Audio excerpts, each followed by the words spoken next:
دا باز د غره په سر باندې ځاله کوي. باز د غره په سر ځاله کوي. نو باز هلته ځاله کړې وله، بیا یې د بازې هګۍ پکې کړې وې 4 دانې. یو ورځ باد راغی. او د باد دا ځاله د باز والوزوله. چې والوزوله د هګۍ غره نه راکولې سولې. نو یوه دانه راکولېدله رغړېدله. کاته د غره په بیخ کې د چرګو یوه ډله وه.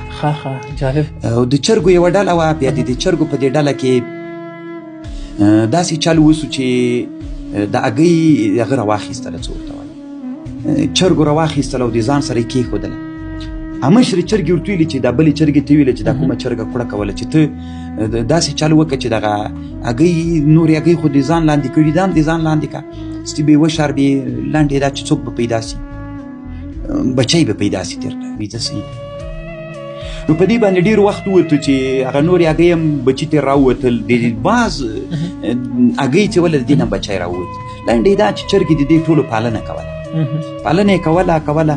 نو دا بچي ټول غټ سول. د چرګې بچي هغه چرګوړي هم غټ سول، چوچان هم غټ سول، او د باز بچی هم غټ سول. خو د باز بچی د بازانو سره د چرګې بچی سره ګرځېد. جالبه ده. نو یو ورځ پاس په فضا باندې هغه ګرځېږي. بازان ګرځېږي. ډېر بازان داسې الوت کوي. نو چې باز بچي ور وکتل، نو د ځان سره یوه خبره وکړله. اول یې د ځان سره ویلې چې ما هم الوت کړی وی. نو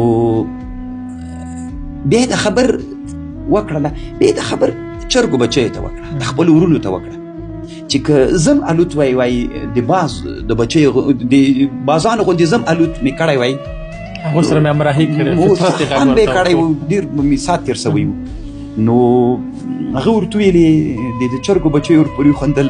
داسې ریشخند یې پسې ووهه چې وایي د چرګې بچي ته ګوره او الوت ته ګوره. محمدي سي محترمه یو خبرې ته یې تا فکر وي. کوم انسانان چې د لوړ استعداد خلک وي او د لوړ همت څښتنان وي، دوی د خپل لوړ همت په مقتضا باندې کار ونه کړي، هغه انسانان زر مړه کېږي. دا یاد ساته. دا یو علمي او فلسفي خبره ده. نو هغه ورته ویلې څه ورته وایي. بله ورځ ته بیا هغوی ورپسې وخندل. دې کې د احساس مړ کړ. هغه احساس چې دکې را لوړ سوی هغه یې پرې نه کړ. خپله زاویې نه ورته ویلې، او له هغوی د خپلې زاویې نه ورته ویلې، اما ده له خپلې زاویې نه ورته ویلې. خو د هغوی د ماحول نه دی متاثر کېده، نه یې پرېښوده چې دی الوت وکړي. سبا سوله، بل سبا سوله، بله ورځ ته 3 څلورمه ورځ راغله. بیا یې ویلې چې الوت مې کړی، بازان الوت.